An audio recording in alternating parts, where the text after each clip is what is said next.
my friends. I hope you're doing well. I wanted to give you a quick little update on what's been going on. As you may have heard, Italy is now in phase two of the undoing of the lockdown. And that phase was entered into yesterday on May the 18th. And now, pretty much all shops are open. So, hairdressers are open, spas are open. Most stores, most malls. However, of course, you do have to go everywhere with your protective gear, so your mask and your gloves and your hand sanitizer. So that's required. So as I was saying, hairdressers are open, but you need to have an appointment and you can't just show up like that. And that's of course to ensure that social distancing can still take place.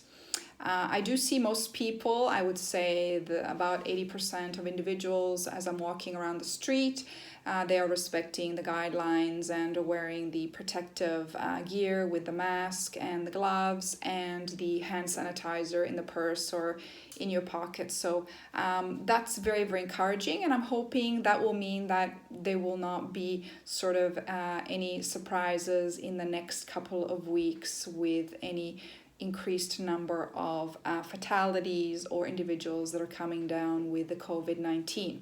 So as far as the sports venues and other things like that, they will open up in June, unfortunately. So it's going to take a little bit more time, but that's understandable because that means, large groups.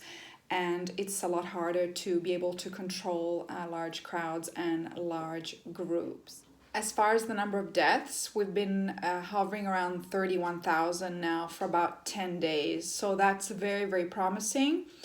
And hopefully there won't be a resurgence of cases. We have, like I said, since early May, we did go into the first phase of undoing the lockdown.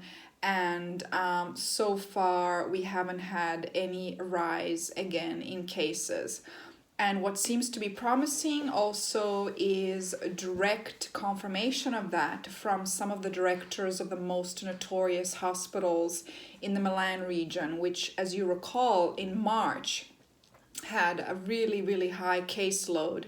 And at one of the most noted hospitals, the director was saying that in the last 20 days, they've only had 20 individuals come in to be treated for the COVID-19.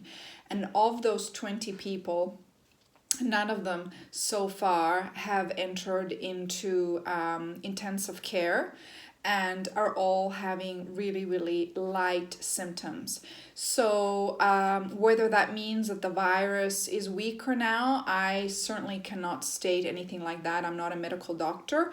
What we do know is that viruses do constantly mutate, and of course the temperatures here, which have been quite high, are certainly contributing to that as well, because viruses of course cannot survive in high temperatures. So that's pretty much what has been going on here as far as the caseload.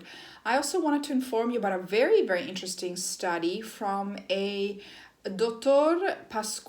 Mario Pasquale, and he just published a 21-page study which he did on a sample of 7,000 healthy Italians in the various regions of Italy. He conducted this study already at the end of February, and he found that among that sample of 7,000 individuals, there was already about 30%, more than 30% of those 7,000 people had the antibodies to the COVID-19.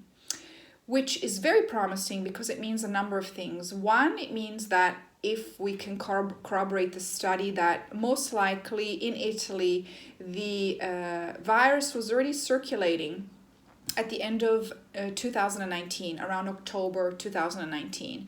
And two, that if 30%, if that is a true sample, that 30% of that particular sample of Italians, and that can be translated to the entire 60 million individuals in Italy, it could mean that we have reached quite a high percentage of individuals that have already contracted the novel coronavirus with or without symptoms.